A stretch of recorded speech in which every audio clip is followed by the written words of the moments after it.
present to you our specially invited host and moderator for this session. He held the post of Minister of Industry and Energy during the years of restructuring of the Spanish industry and the preparations for Spain's entry into the EU, and has also been Director General of the company commissioned to implement terrestrial digital television in Spain. He chaired the group of experts that drew up the independent 5-year assessment for the European Parliament on the science and technology policy of the European Union. He has also been a member of the European Research Advisory Board.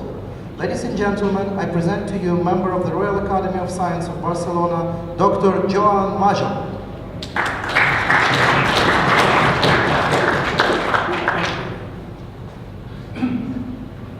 Thank you. I have a hard task, so I want to go speedy. We are 15 minutes delay, and I need to finish 15 minutes before what was supposed. So that's a compression. That's number one. Let me start by a few apologies, and then I will give you an overview of how this session will happen. The first apology is that I did not participate in all the forum because I only came to split yesterday night. So I followed 2 days presentation, but not yesterday. I apologize, I'm not absolutely at current what happened yesterday. Number two, as you see, I am speaking not very well because I had a small problem with air conditioning and all those kinds of things. That affects my tone, but also my hair. So perhaps I will ask somebody to repeat some of the, if there are comments or questions.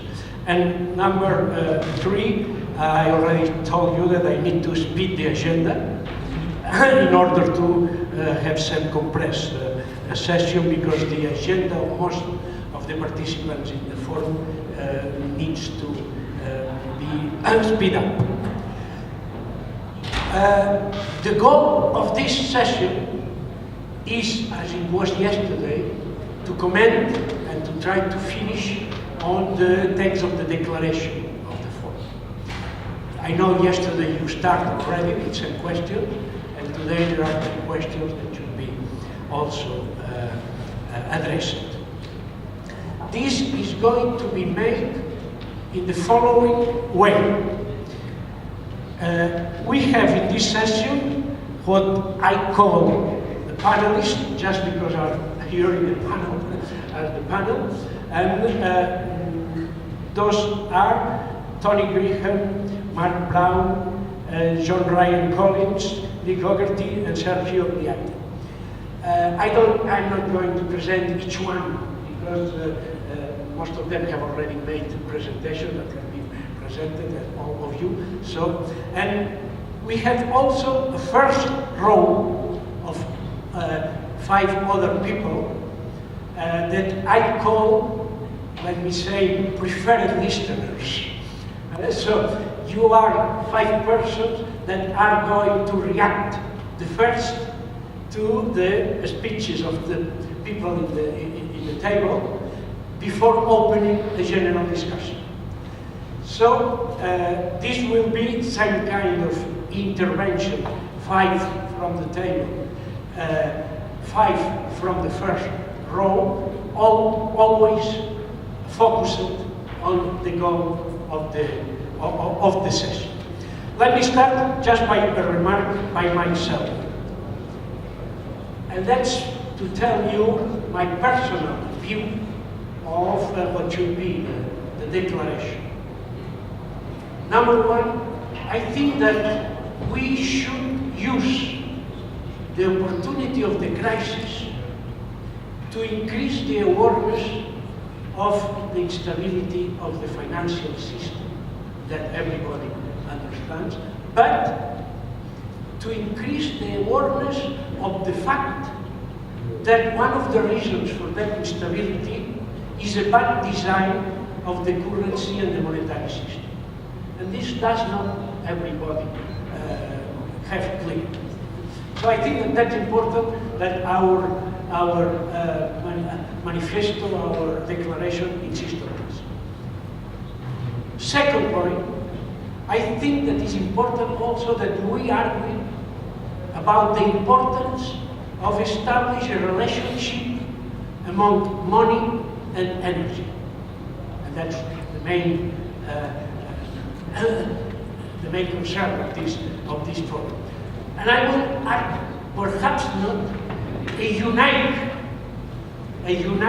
relationship, as if energy was the sole and one important element. But in any case, we should increase the awareness of the need of relationships between currency and awareness. And third, I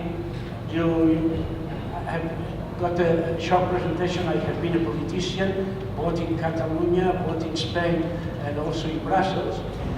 So I think that the draft of the declaration should be a way and drafted in a way that can be accepted, even if it is for examination, that can be accepted by political authorities and not be disregarded, as usually happens, as an academic utopia or something that is easy to use. So I think it is important that the text need to be regarded, listened, and examined by politicians. Why say this? Because the people that is in this forum are crucial to increase that awareness. You are people that have studied, that has think about this for a long time, and it is important that you give your voice, but not to tell to politicians what they should do. That's their problem. Instead of this, is to let the politicians to understand what is happening. They don't always understand. I can certify. I have been there. So it is important to explain to politicians what it happens and suggest, not try to impose, but suggest a variety of policies, not just one, variety of policies, with some kind of analysis of the consequences of each one. So the right and the responsibility of taking decisions in the private life, in the private sector, is to managers, but the managers have advisory. In the political sector, the right and the responsibility to take decisions is to politicians, but they should have, even if they don't want, advisors. And that forum is a very important advisor for this. So please take into account this. Then, if you look at the program, there are 3 questions that should overlive all this session, always in relation to the energy currency. And the 3 questions are: do these approaches offer a hope for the euro? What are the best examples for benchmark? We have seen some ones today. And what steps should political decisions makers take to implement the new currency model? That's very related to my last observation. So I'm going to give first the floor. I did not use, or I did not specify time. We have about 15-20 minutes for the table and about 15 minutes for the first round. So, how many minutes for us? Yeah, we will finish in 1 hour. That's more or less. He will finish in 1 hour. I have been informed that Michael Hudson will make some previous intervention. Is that like I'm saying? Please. You told me that Michael Hudson was prepared to make a first intervention before the start. Okay, so that's it. Please go ahead. I've had the strangest feeling listening to all of you today that like in a dream, I've heard it all before. And I remember now where I've heard it all before. The magic word, Enron. Enron tried to do just what you were trying to do, to merge the financial system and the energy system. They went to jail and caused the biggest crisis and instability of that year. What you are doing is trying to mix apples and oranges. You're mixing energy, which you represent as a stable system, with the monetary system, which is an inherently unstable system.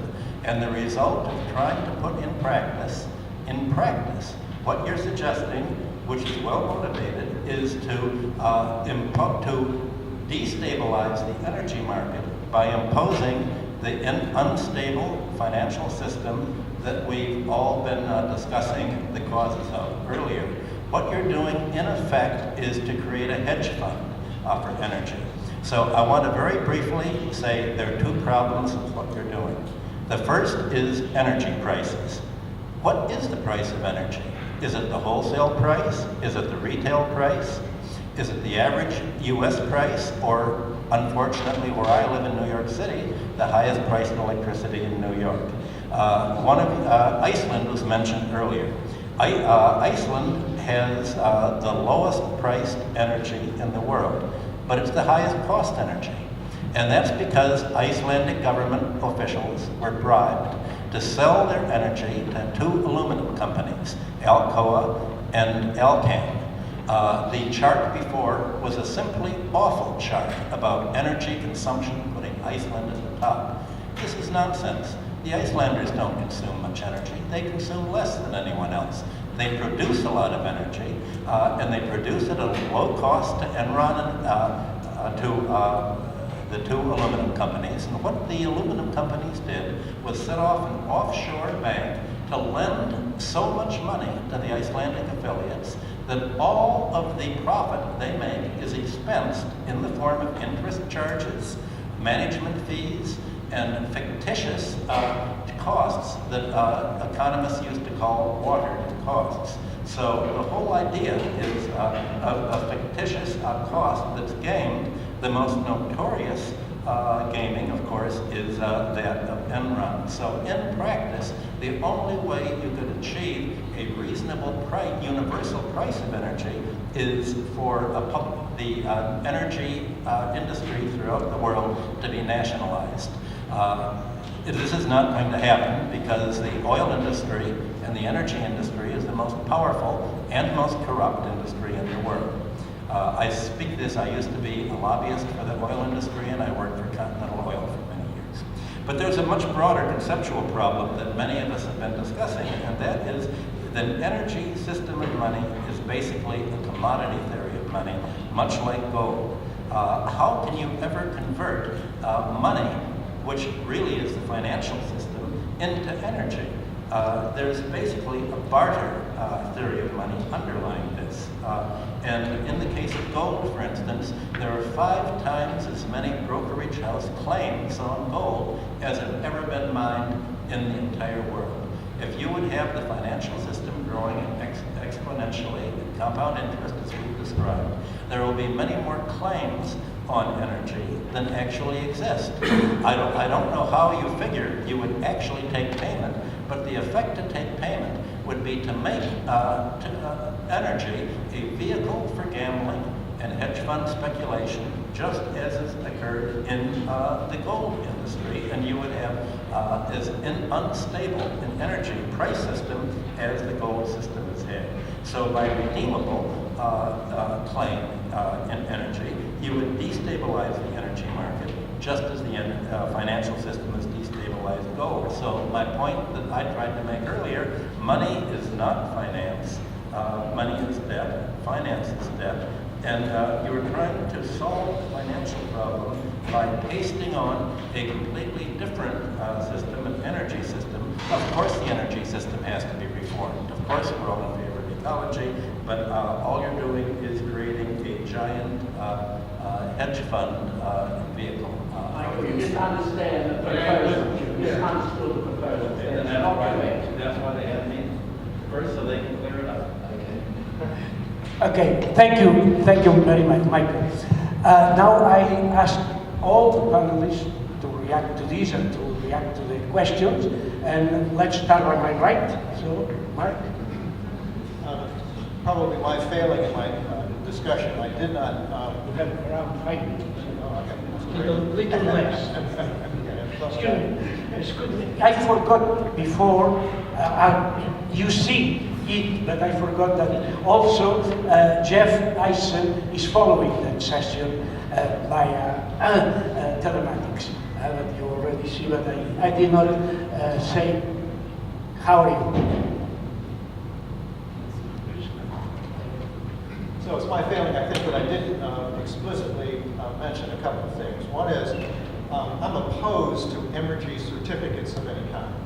I don't think that you hand out certificates that are redeemable in some kind of energy units in the future. I am very favorable at trying to tie the money supply to the energy of an economy. If you do that, you will erase inflation. Because only if your energy increases, you can increase the money supply. If the energy decreases, you decrease the money supply, and you erase the whole idea of inflation. And you also get away from this idea of inventing money ad nauseum. The other thing is that we need to balance trade based on energy, not on dollars. That becomes equitable trade. And finally, we need to reevaluate debt and this whole idea of monetary payments for debt, rather than looking at the resource base that is being stripped from these countries and sent to the developed world.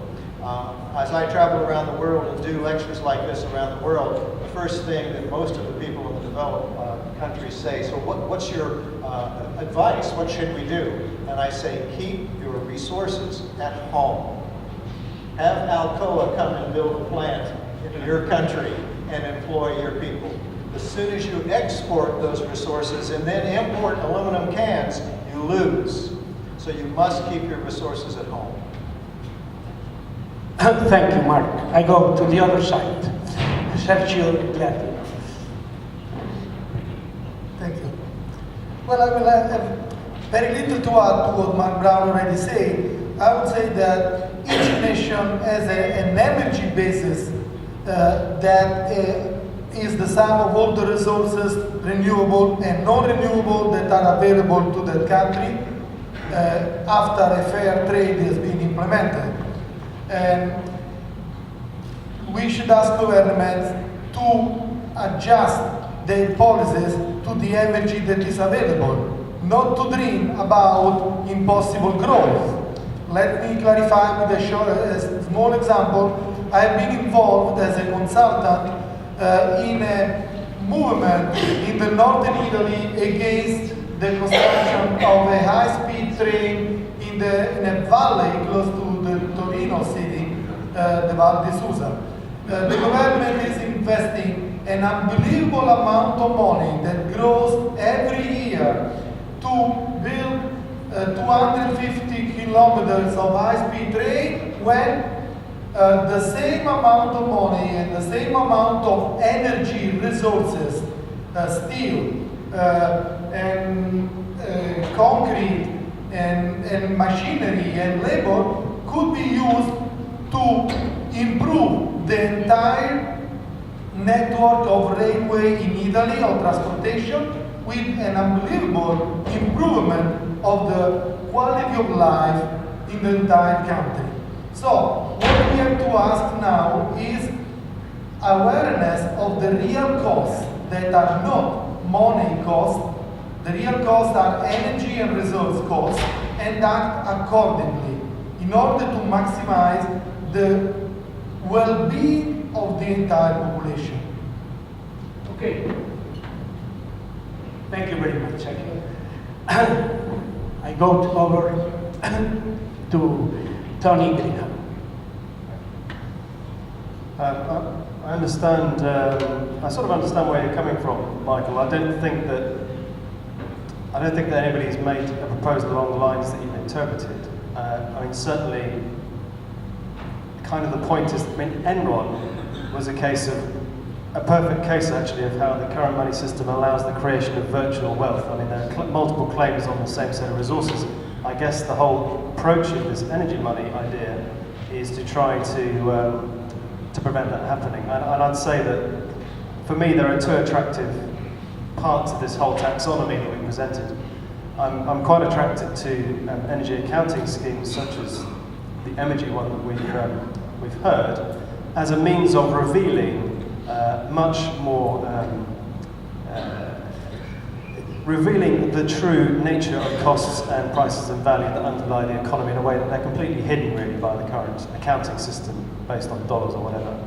Now, how you actually translate that information into changing into action, I'm not entirely certain, but I am certain that it's an extremely useful starting point to reveal it. I also think there is a place for picking up on a point I think that Shan made, or it made the impact, that what prevents often investment in renewable energy and also other ecologically sustainable investments is because the payoff is over a very long time. The current monetary system based on interest and discounting makes that investment unfeasible under the current monetary system. Whereas if you had an interest-free, credit-based currency, it all of a sudden makes those investments much more viable. So I am quite attracted to the idea of monetary instruments that can fund investment in renewable energy, and that could be at any scale. Now, it has to be said there is a danger there of making sure that you don't issue credits in excess of real productive capacity, in which that might lead you to destabilise both the energy and the finance system, and I agree with that. And I can only say that if there's a point to this, an overall conceptual point, it is to try and get to forms of money that are related to genuine productive capacity, and energy being an excellent proxy for that, rather than having a monetary system that can just issue amounts of credit that are utterly unrelated to the true productive capacity, or indeed waste absorption capacity of the planet. So I do think the energy-related monies have quite an important place to play, both at the macro level, at this energy accounting level, and also potentially at a micro level for financial instruments that can fund investment in renewable energy. Okay.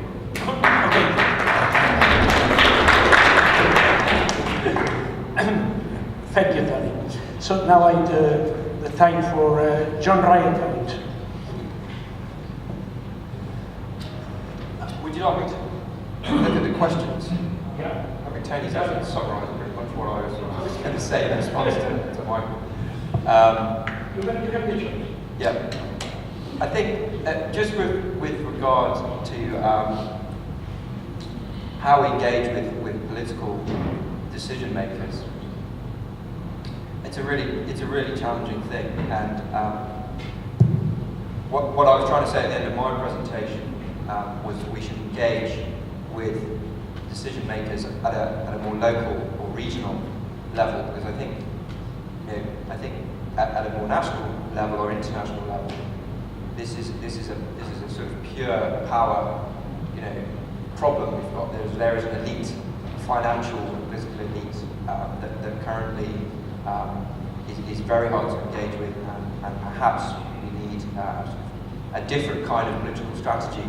I'm not sure they'll be susceptible to us simply pointing out all these design flaws and appealing to their philanthropic ideals. But I do think there's great potential for us to engage with municipalities, with housing associations, with hospitals, and with small business, in particular credit unions, building societies. These are organisations that are feeling the pain of this system just as hard as we are, if not even harder. So my appeal would be for us to plug in to those existing networks of local governments across Europe, across the EU, perhaps in regard to how we engage people at the EU level, and form an alliance of interested parties going forward. So that would be my thoughts on that particular issue. Thank you, John. Before giving the floor to the last present panelist, it's time to ask Jeff Eisen, are you ready to make a short intervention? We cannot hear. Can you hear now? Now it's okay. Thank you. Okay. I really don't have any comment to make on this on this issue. I'm really a psychologist, and I'm really laying out the big picture about the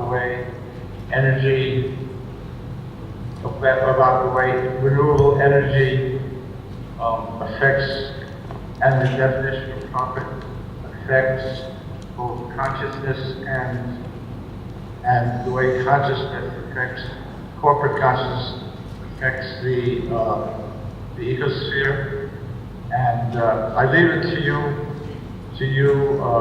economists to work out the implementation while I work out the big picture. Thank you. Thank you, Jeff. So, to close the panel, it's quite a bit of pressure. I guess first, doing a rebuttal, maybe to Mike, is Enron had two major components that were failures. One was there was a market regulatory failure that they abused in California egregiously. And the second thing was that Enron was a horrible accounting failure. They didn't disclose their book profits for et cetera, and that's outright fraud.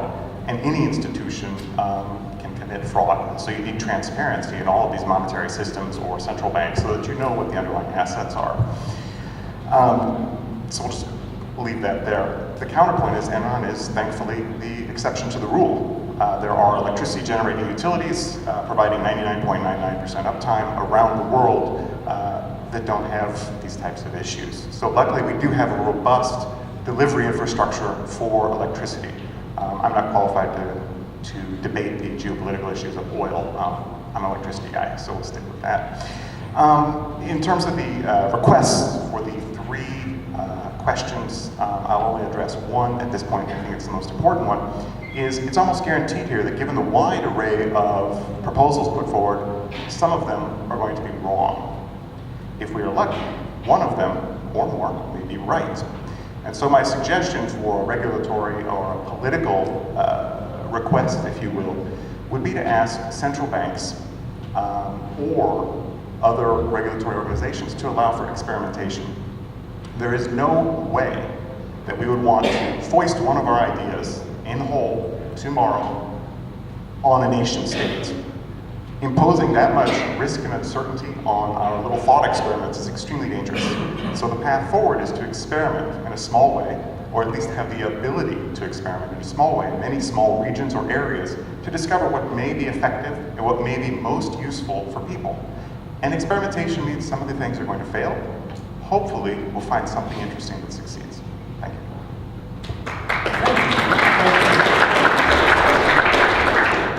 Thank you. I thank all the panelists, virtual or present, for her ability, for his ability to give good message in short time. That's always very important. And I go back to row number one. Your reaction, your position in relation to the question. Let us start by Eric Hunt.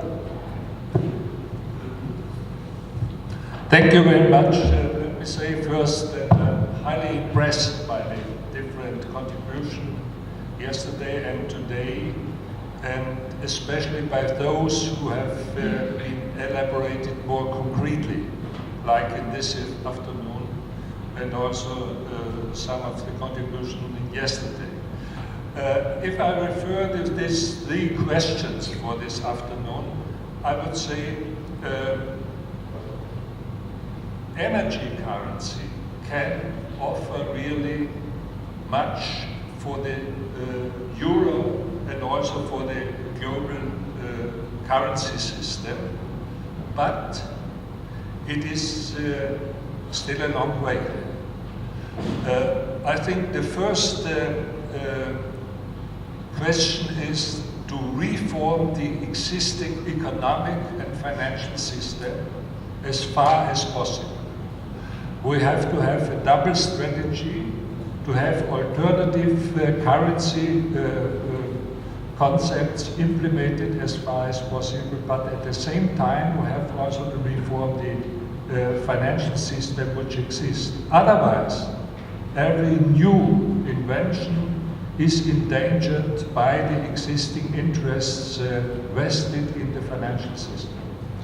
This, I think, is very important to see the role which energy currency can have.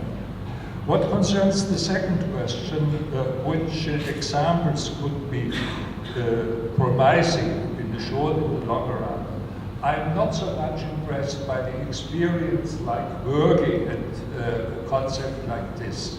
You should always remember that it lasted only 11 months, and then it was pushed out by different interests.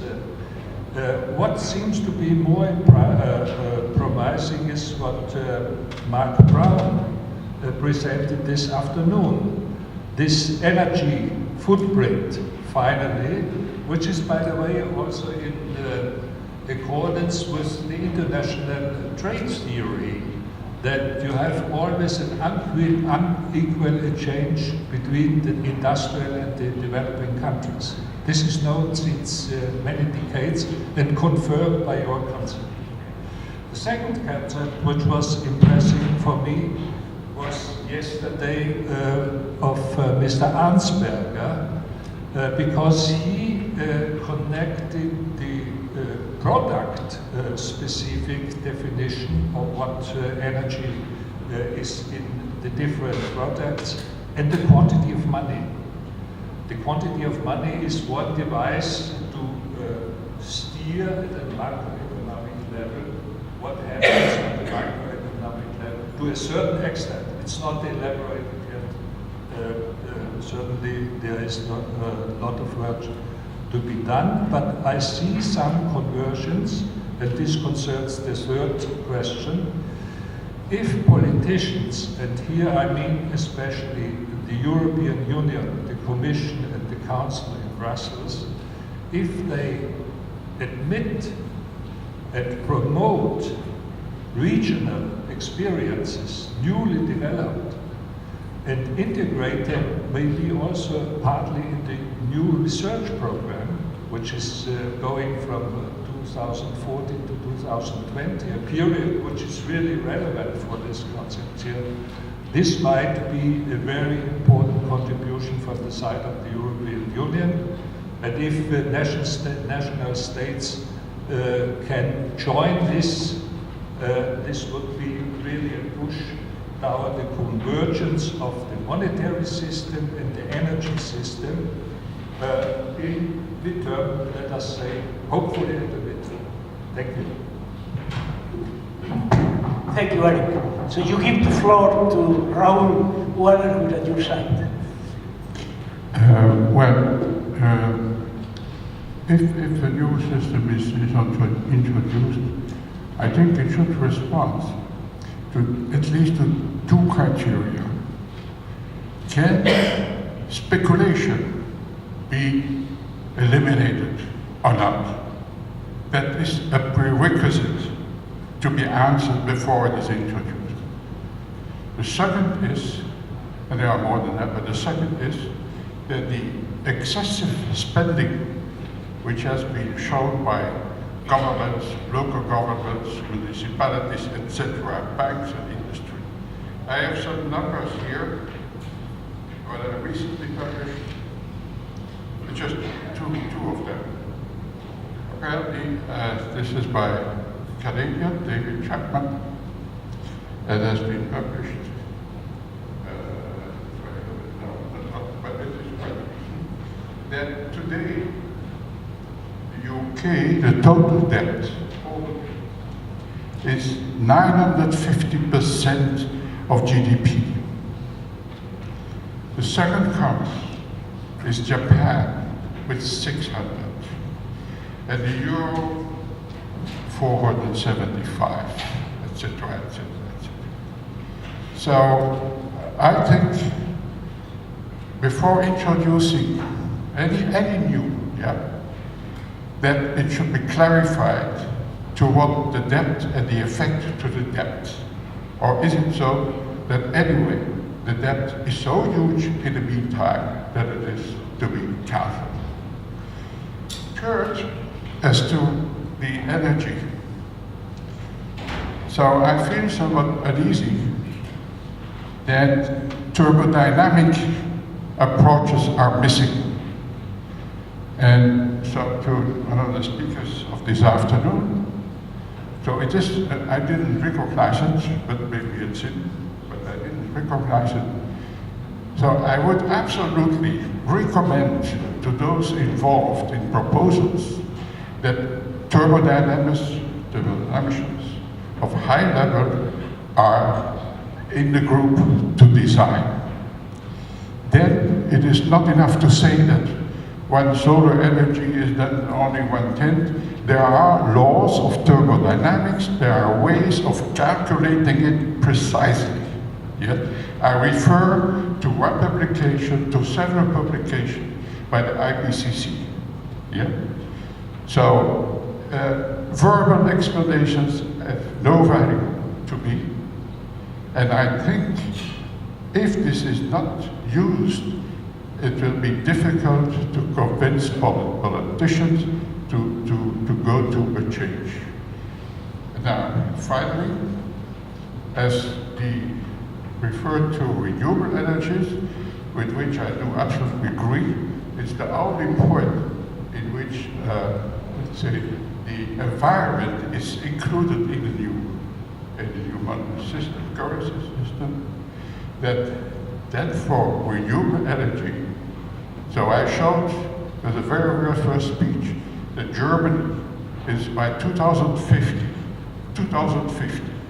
will have 80% if the policy goes on. So the US is far away, the other big countries, China and others, I think even further away. So we think to have a currency, a generally usable currency at world level, at earth level, it will be by the end of this century. So just to have that in mind, and so maybe I appreciate some comments. Okay, thank you. Momir Dihrovik. Yeah, I'll be very short. Concerning the first question, we all know that was political agreement to bring euro in Europe, French and German, not scientific. So, I believe that politics can save Europe. Concerning the models you are mentioning here, I'm not really clear listening and reading the booklet. What speakers think when they say energy currency. Some mean that that's basis for money. Some mean that that's a stick which has energy and I exchange sticks. Even one author wrote in the booklet that we would make a bunch of the batteries and deposit our energy there and then trade it. So that is a really still, for me, a vague definition. Energy is a very complicated issue, extremely complicated. Many people talked here of this decentralized approach to the energy as the benefit to energy currency. Decentralized energy is highly centralized. It is regulated highly. Take for example in Europe, we have A and B zones in electricity grids. No decentralization, no private grid. It's extremely written in details what you have to do. So that's not anything to support it. If we think that we can estimate the amount of energy, I'm not talking on human energy, talking on the bulk energy of the Earth, and have money, some sort of money for that energy, taking in account what you were talking on, relation of the primary energy and useful energy, you know, then I don't know what we are really gaining compared to the gold, for example. We can introduce nanograms in the gold, we have more gold. We can introduce in energy terawatts and have less energy. So I'm not certain what we are gaining really with that. Energy is something what is highly centralized. Talking on renewables, I think that is something at least everyone has to remember. This winter, Germany, which stated that there is no any more use of nuclear, they switched on all nuclear plants. So I've spent all my life in energy. Yeah. Renewables is something we tend to have, but there is no definitely substitute for nuclear energy. Renewable is good because it is a political issue concerning environment and anthropocene, but really we can't solve the problem with renewables.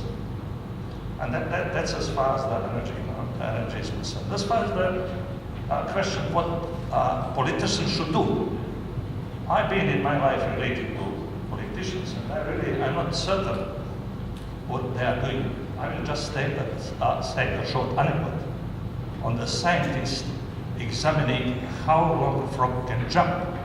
Probably many of you read that anecdote. Scientists took a frog and said, frog jumped. Frog jumped. He measured the distance.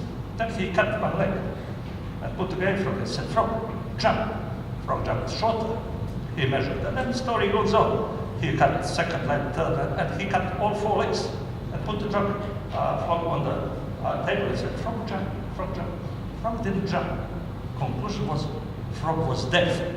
And that's, in my view, how politicians behave. So, a relation, I don't know how to suggest that. We all say, I come from academic world as you, we say Academy of Science is the major issue of academy. By law is to advise politicians, but I don't know that they listen. They are definitely that would be interesting debate. Thank you very much. Now, Ivo Laus. Thank you very much. We come now to an end of this 2.5 days of a very interesting conference dealing with the subject of money, which is certainly, as many speakers have said, a source of many problems. Now, I view this conference and the discussion and all of the papers, and let me frankly admit that I tried to follow them. I sometimes was successful, sometimes not. There was a number of very interesting and very difficult things. And I think that actually it is our duty, and this is precisely what this session is, and particularly what will be a declaration that we will produce, is to produce something which, let me paraphrase Churchill, signifies not that this is the beginning of, that this is the end, definitely not the end, it's not even the beginning of the end, this is just the end of the beginning. Namely, all of us gathered here under the leadership of Mr. Fares Yousaf, who actually initiated these things, actually are a collective voice of the people who are looking very seriously on the question of the economic and financial crisis, trying to put, and there I hope that we will not merge one sound system as physics is, a very, very easy system, the system that we know is what are its basic rules and laws, at least for the last 13.7 billion years, with another system, which is the system of economy, where I think, of course, we all agree that what we should be doing is we should approach thinking out of the box. And I think this is the message. So now, our question is, of course, some of us were more or less in politics. All of us have been influenced by politics, no matter what, because politics permeates everything. So it is relevant. And it is our duty as intellectuals to provide some sort of an input to the decision makers.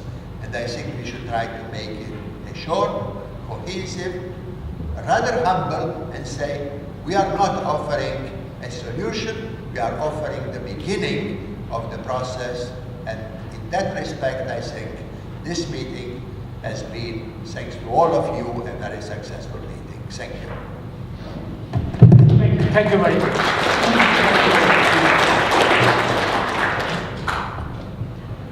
I think it's a very sense approach to all this. Listen, before I would like to leave the last 5 minutes or so to the audience for questions or comments.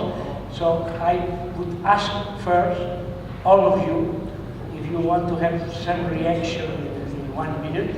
And I will start with Jeff, because he has been very short on his first intervention. So I invite you for a very short, again, intervention.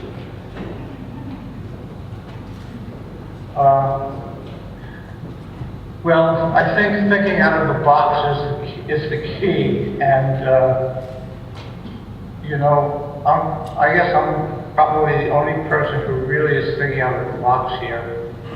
And what I'm thinking about is the motivation that redirects, that comes when you redirect profit itself, when you redefine profit.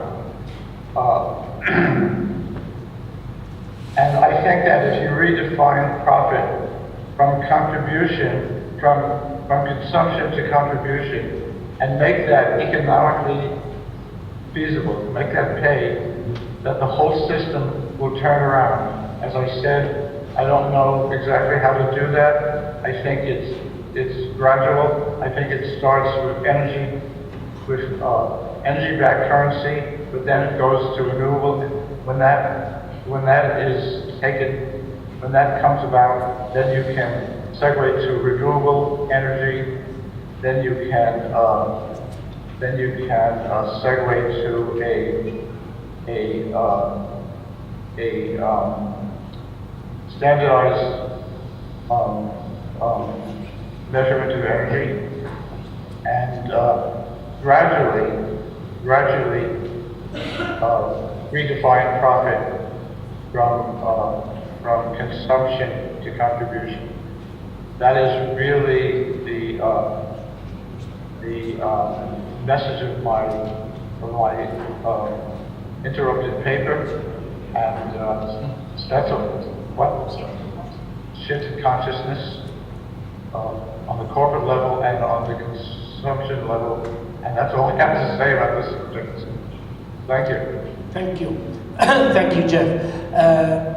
I promised to give the opportunity for 1 minute. I shall go back to the announcement that the audience could intervene. They told me that we cannot go ahead. So if you have any reaction, a very short one, that's the time for all the people here in the table. No? Yeah, I'd just like to say, as perhaps from the perspective of an economist, at least of sorts, that if there are two particularly glaring faults with economics, those two would be that it ignores, standard economics ignores money, and the second would be that it ignores the laws of thermodynamics. So it may well be that to try to tackle both of these flaws simultaneously is a mad thing to do.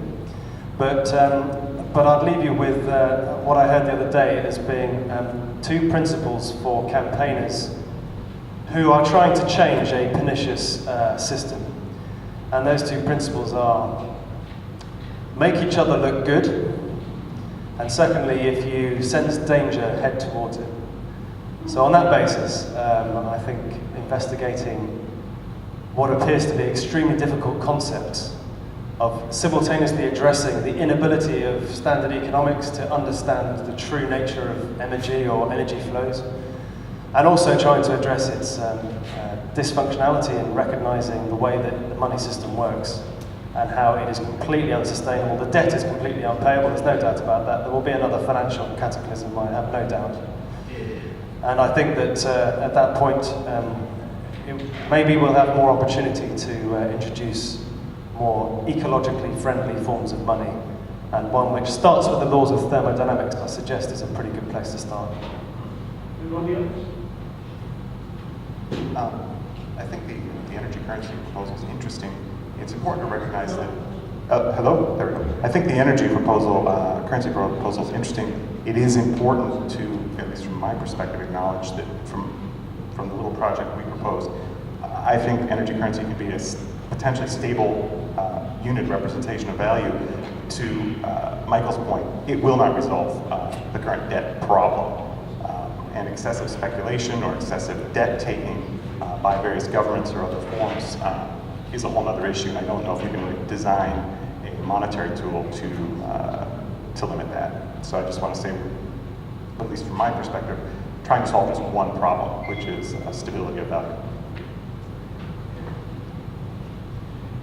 I doubt we can stabilize the euro by stabilizing the banking system and the financial architectures.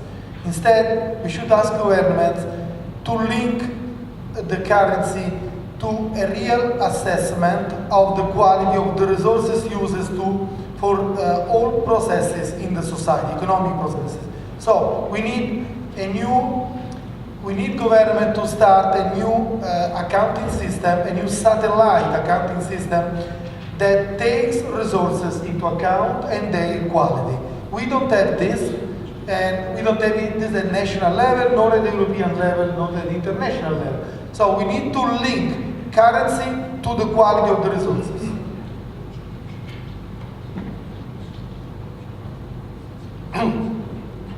Thank you. Before, very short statement. I wanted to add concerning the activities for the public and for the politician. I think what is not known so much in the public and also among the politicians is the energy currency. For many, it's completely new. And one way to get more acceptance and also more knowledge are the media.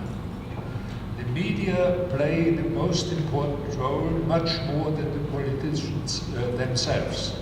And for this reason, I would propose, as far as possible, to distribute information, hands-on information about the ideas that have been discussed these 2 days, so that the people can understand what is at stake and how possible solution could be. That this should be mainly made by the media, every sort of media. Thank you.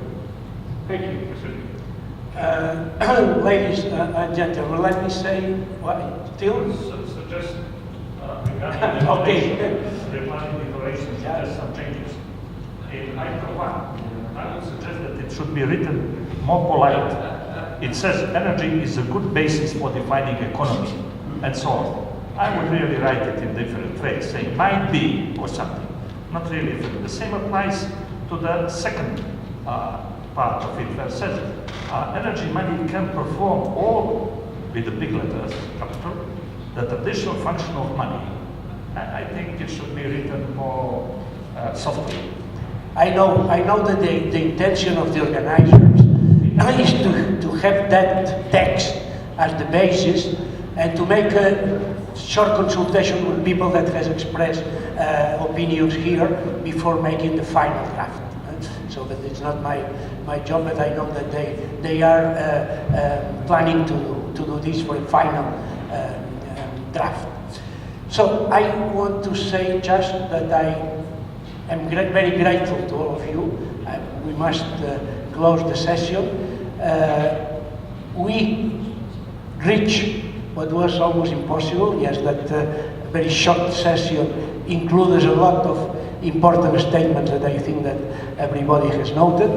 And for this, I want to thank all of you, the ones that were here, the ones that were in the first row, and all the ones that have just listening, but I think that listening was enough interesting at this time in order to do this. I am sorry, the organizer asked me not to prolong that session, and so I need to say the session is over, and I suppose in a few minutes the forum will be over. Thank you. I just want to say thank you to Mr. Youssef, and I'm really sorry we haven't heard from him, and to appreciate what he's done in bringing us here together. Thank you.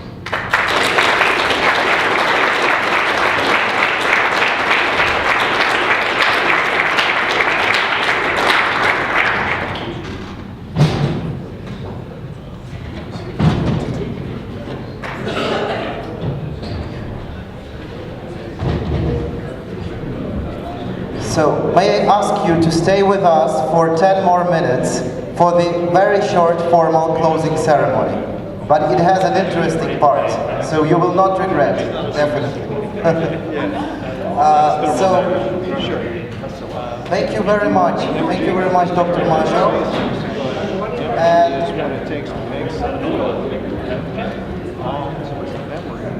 the memory exegesis of this. thank you, Sergio. Thank you, all the panelists. Thank you, Jeff, for staying with us for so long. So,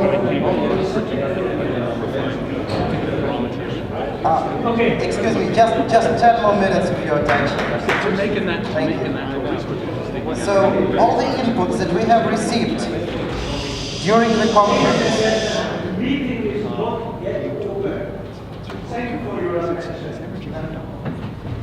All the inputs that we have received for the conference resolution, either during those two sessions, today and yesterday, also we got much input, you see, in handwriting, by email, by Facebook, by Twitter, by Hubbub, by all different channels. We really do need time to process this all.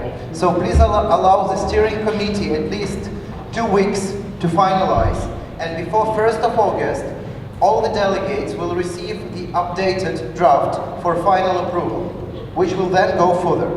But the only thing I can promise that it will not go beyond 1 page. So probably we will have to sacrifice some compromises for that. Please be prepared. Okay, secondly, before we conclude today's session, I would like to ask for 4 minutes of your attention to watch a short video that we are currently working on. It is 75% ready only, so don't be too strict. And you are very, very first audience in the world to see this. Just a minute.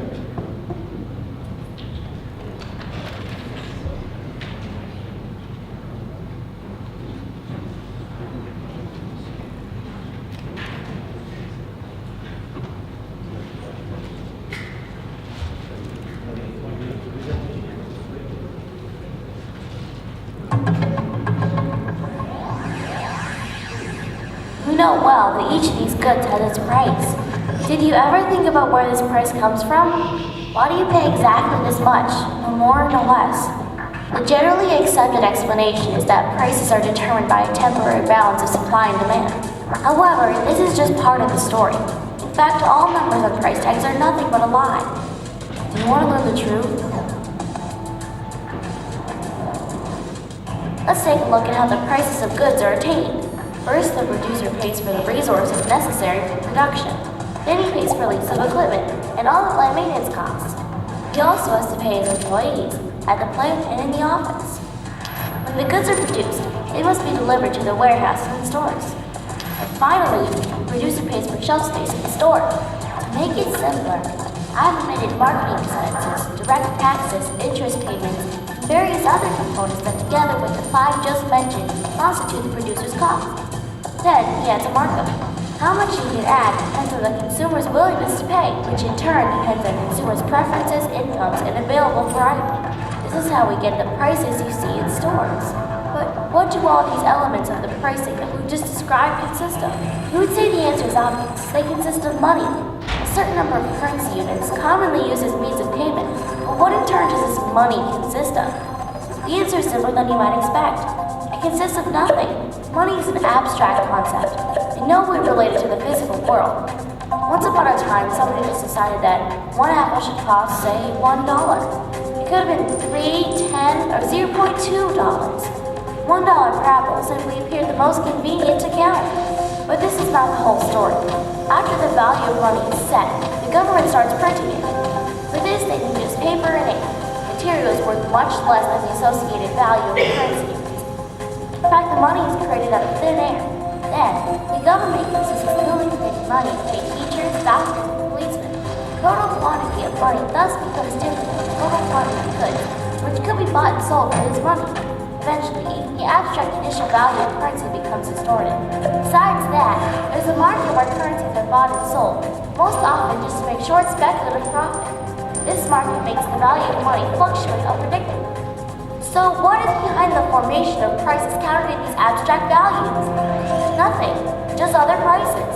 This fundamental lie affects every aspect of our life, because every item, effort, or idea at the end of the day has a price under this illusory system. The lies multiply and aggregate at the level of economy, where performance is measured through GDP, a sum of prices of all goods sold within a certain period. No wonder the global economic system, shaped according to these criteria, is burdened with systemic crises and doomed to be unsustainable. Things are not bound to happen this way. As you have recognized the lie, you are able to discover the truth. Ask yourself, what does a producer actually spend? What constitutes every process and component of production and consumption of any good? To answer this question, we must identify what is common for all phenomena in the universe. Solar light, Earth gravitation, growth of plants, ocean surf, flow of blood in vessels, revolution of electrons around the atomic nucleus. It is all nothing but different transformations of energy. Industrial processes are just another type of natural phenomena, nothing special. We excavate fossils, build furnaces, design modern kitchen utensils, or cast them in molds, burn fuel, or go shopping. We do nothing else than just transform energy. The producer's profit as a reward for his intellectual effort can also be expressed as an amount of energy. So isn't it more logical to express all costs in the pricing of goods in units that reflect real processes constituting their production and consumption, the energy units? Now you've seen the truth, but just a glimpse. Time to go further.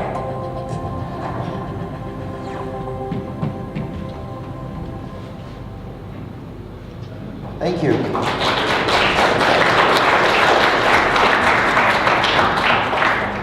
So I don't have very much to add.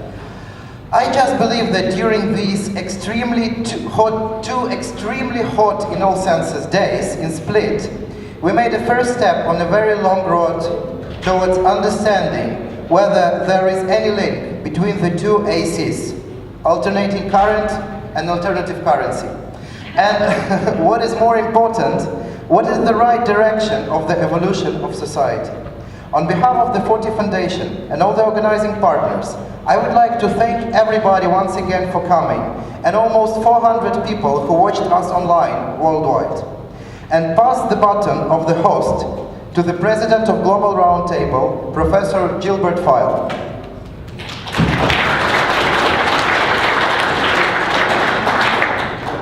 Ladies and gentlemen, I am extremely happy that some of you remain. So we have the possibility to say hello to each other. Well, you the microphone. Can you hear me? No. Yes, this way. But you can see me. No. What is the way in the audience? Somebody want to help me? Is it better so? Okay, thank you very much. Your meeting, ladies and gentlemen, from the point of view of policy analyst who has been dealing with international science policy and much beyond, it is impressive. You have raised the issue which is highly actual, which is highly relevant, and which is burning everywhere. And you have explained why. The euro is in crisis and all the implications. Beyond that, we are facing the energy crisis.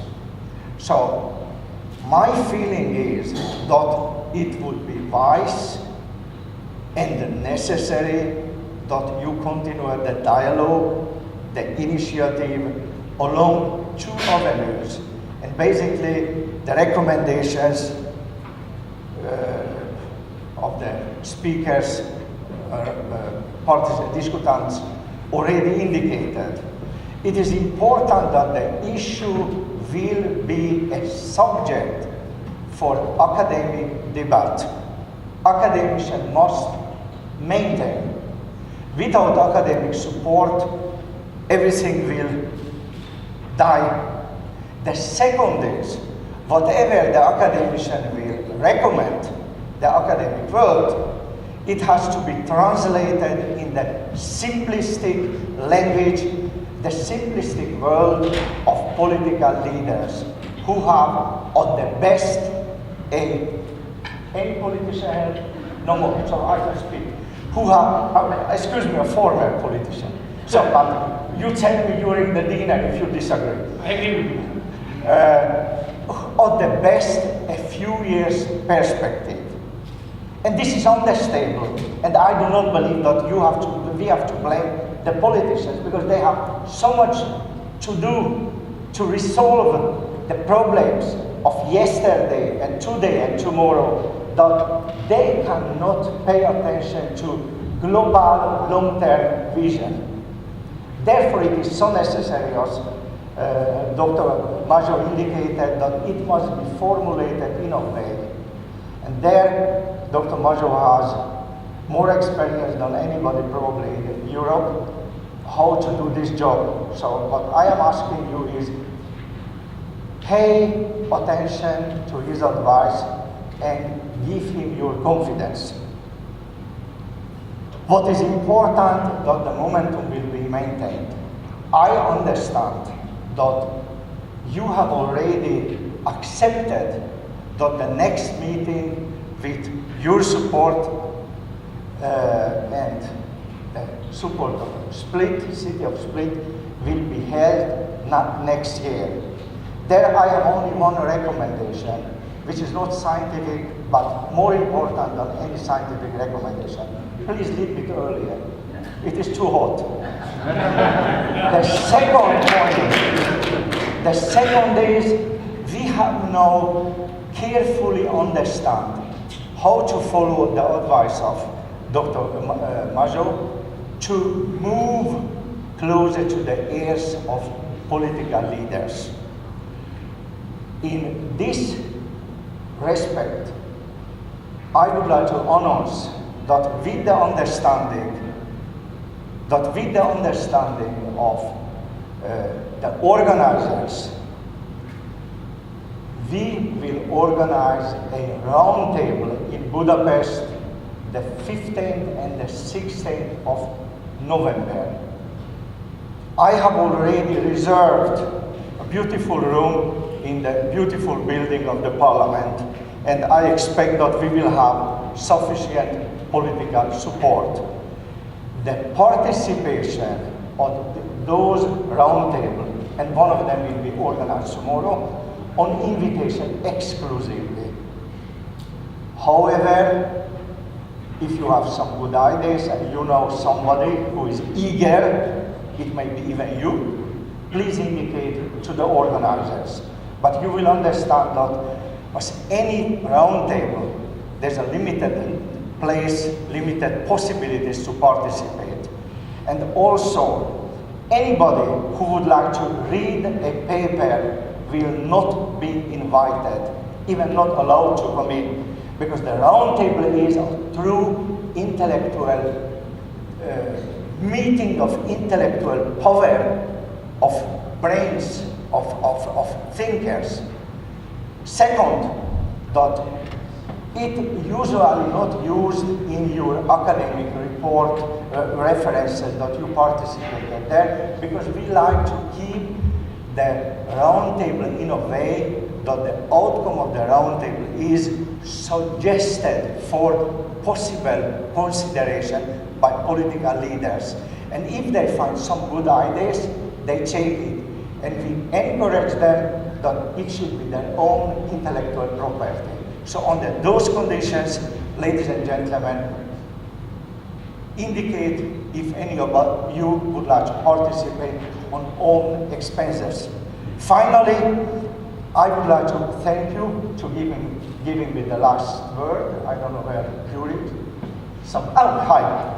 And I would like to invite all the speakers to gala dinner this evening, organized by the city of Split, and my friend Yuri will give you the list of those who are invited. Blame him if you have any problem with the list.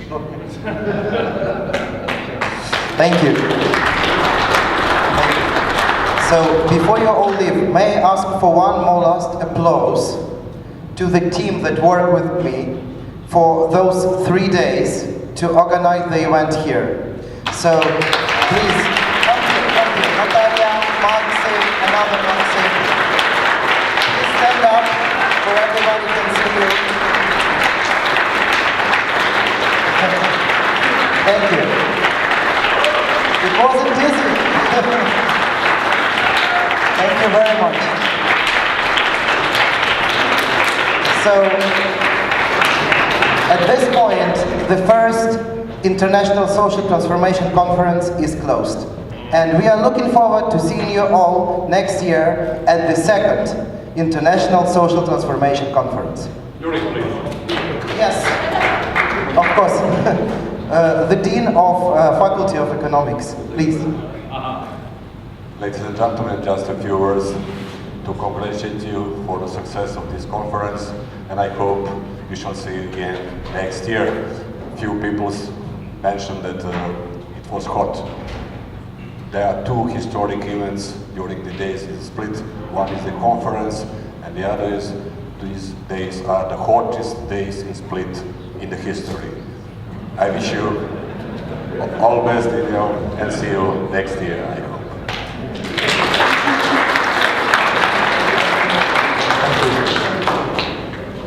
So, see you at the dinner.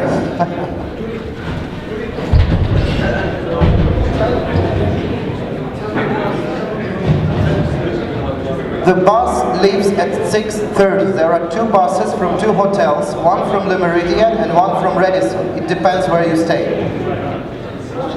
6:30 side. The driver will not wait. He is not Mediterranean, he is German, the driver. And please don't forget to take certificates of participants, which are waiting for you in the foyer. Thank you again and goodbye.